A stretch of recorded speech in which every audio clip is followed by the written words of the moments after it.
अब होगा कुछ ना कुछ झंझट, क्योंकि आ रहे हैं सज्जाद झंझट। जी हाँ, सज्जाद झंझट साहब के झंझट देखिए जो उन्होंने दिखाए बागपत के ऑल इंडिया मुशायरे और कवि सम्मेलन में। आइए देखते हैं ये खास वीडियो। कर रहे थे, माहौल बड़ा गंभीर और संजीदा हो गया है। ऐसे में ज़रूरी है कि कुछ झंझट की जाए। जनाब सज्जाद झंझट हमारे उन शोरा में है जो हालात हाज़िरा पर नजर रखते हैं।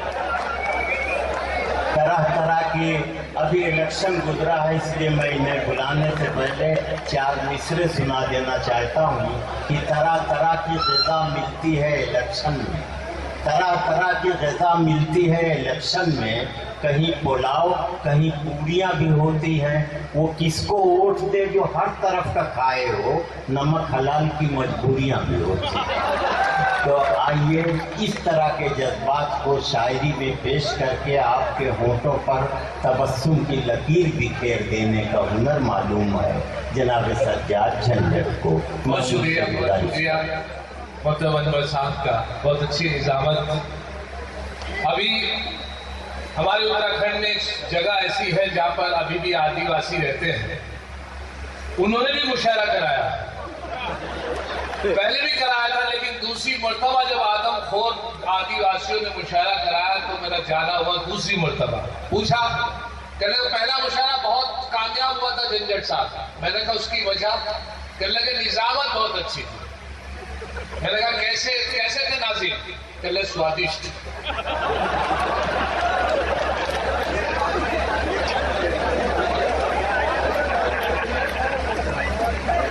अभी बहुत अच्छी हमारे कवि महोदय संभल से जो तशरीफ लाए थे, वो बहुत अच्छी कविता पढ़ रहे थे। मुझे भी इसी मौजू पर 4 मिसरे में याद आए हैं कि हम ही गद्दार, हम ही मुजरिम हैं।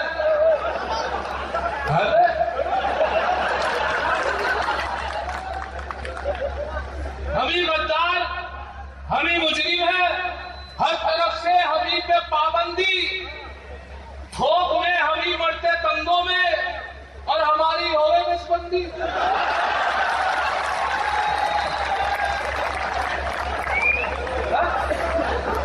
हम ही गद्दार, हम ही मुजरिम है, हर तरफ से हम ही पे पाबंदी, थोक में हम ही मरते दंगों में और हमारी।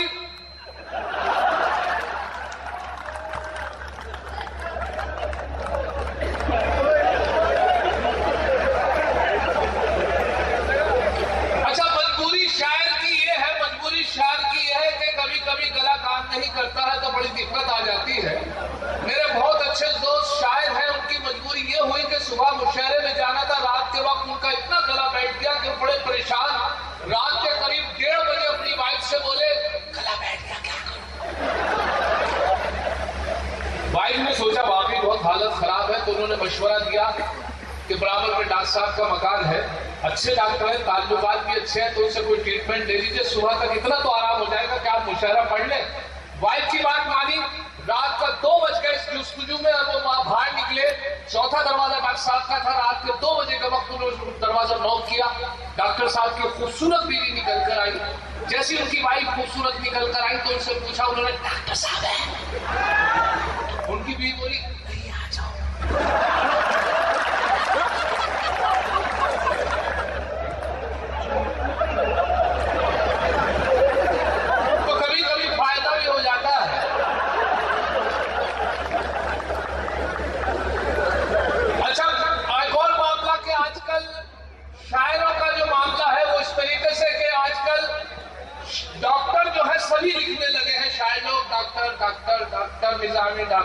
डॉक्टर तो यहाँ से 4 मिसरे मैच कर रहा हूं कि आप लोगों को शायद मौत पर दिखने लगूं, ये भी हो सकता है अच्छे रेट में बिकने लगूं।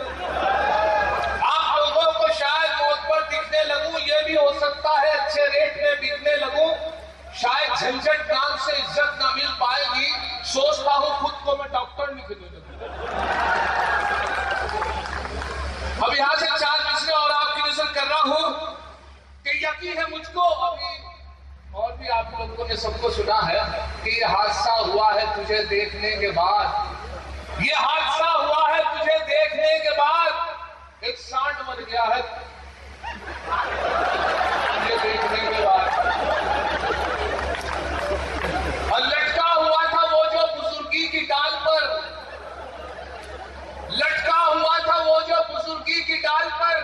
वो भी टपक गया है ये देखने के बाद।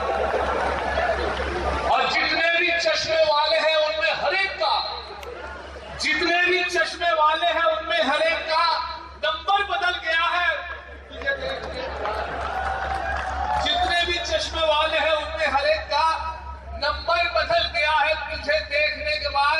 अब बुजुर्ग पे याद आया कि एक लड़का अपने घर में टीवी देख रहा था, बार-बार चैनल बदल रहा था। एक पोजीशन ऐसी आई कि बुजुर्गों का वो जो दिल होता है बड़ा जवान होता है, तो उसने फैशन शो लगा रखा था।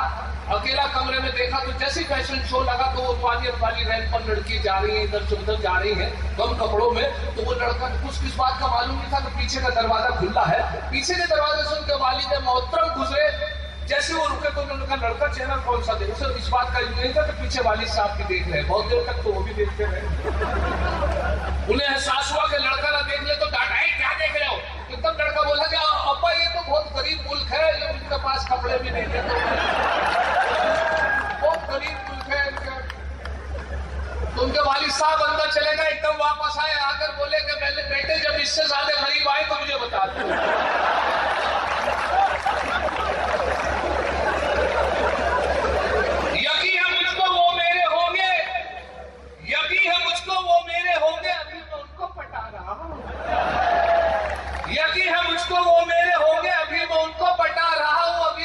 है कुछ लकीरें अभी तो खाका बना रहा हूं। यकीन है मुझको वो मेरे होंगे अभी मैं उनको पटा रहा हूं। अभी तो खींची है कुछ लकीरें अभी तो खाका बना रहा हूं। और कटी पतंग की तरह ये दिन खुद गिरेंगे वो छत पे मेरी, नहीं किसी पे है काट जिसकी मैं ऐसा मांझा बना रहा हूं। नहीं किसी पे है काट जिसकी मैं ऐसा मांझा बना रहा हूं। और चार मिसरे इस तरीके से भी देखेंगे जब बुजुर्ग हो जाते हैं तो उनका मामला ये होता है कि अभी क्या हुआ कि हमारे यहाँ एक साहब की अपनी बेगम से झगड़ा हो गया और वो ये कहने लगे अपनी वाइफ के सब लोगों से महल्ले में कि मैं इसके साथ नहीं रहना चाहता। और उनसे पूछा कि आप क्यों नहीं रहना चाहते? बस इसके साथ नहीं रहना चाहता। जहां तक अच्छा बीवी से पूछा झगड़ा निमट भी जाता।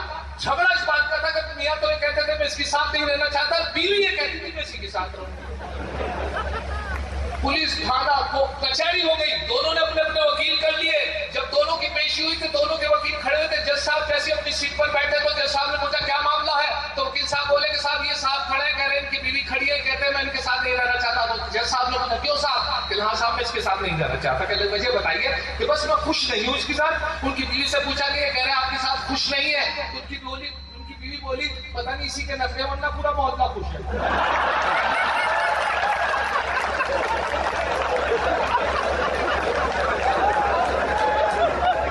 फिर उनसे पूछा कि मामला बताइए।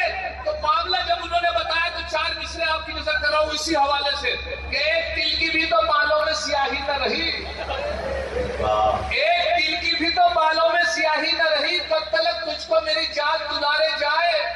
अब कबाड़ी के भी मतलब का नहीं तेरा वजूद, हम कहां तक तेरे पुरुषों को संवारे जाए। एक तिल की भी तो बालों में स्याही न रही, कब तक तुझको मेरी जान दुलारे जाए। अब कबाड़ी के भी मतलब का नहीं तेरा वजूद, हम कहां तक तेरे पुरुषों को संवारे जाए। अभी जब बागपत में हुए शानदार मुशायरे और कवि सम्मेलन के ऑर्गेनाइज करने में अहम रोल अदा किया बागपत नगर पालिका परिषद के चेयरमैन जनाब राजुद्दीन एडवोकेट साहब ने, जो इस मुशायरे के ऑर्गेनाइजर थे। हम शुक्रिया अदा करते हैं जनाब कोहिनूर साहब का, साथ ही शुक्रगुजार हैं हिंदुस्तान के मशहूर और मारूफ शायर जनाब जिया बागपती साहब के। इन दोनों हजरात ने मुशायरे में शोरा और कवियों को बुलाने में अहम रोल अदा किया। साथ ही शुक्रगुजार हैं जनाब जिक्रुर रहमान साहब के, जिनकी दावत पर हम बागपत पहुंचे और ये मुशायरा कवर किया। तो दोस्तों ये था हिंदुस्तान के सूबे उत्तर प्रदेश के शहर बागपत का एक शानदार ऑल इंडिया मुशायरा, जिसे ऑर्गेनाइज किया यहाँ के चेयरमैन जनाब राजुद्दीन एडवोकेट साहब ने। उम्मीद करता हूँ ये मुशायरा आपको अच्छा लगा होगा। फिर किसी शहर से किसी और मुशायरे को आप तक पहुँचाएंगे। अगर आपको और मुशायरे देखना है तो हमारे YouTube चैनल को विजिट कर सकते हैं। पता है www.youtube.com/user/rockytopmedia। अगर आप फेसबुक पर हैं तो हमें ज्वाइन कर सकते हैं। पता है www.facebook.com/महफिल.मुशायरा। मेरा मोबाइल नंबर है 9997640286। फिर किसी शहर से किसी और मुशायरे को आप तक पहुंचाऊंगा। तब तक के लिए अल्लाह हाफिज।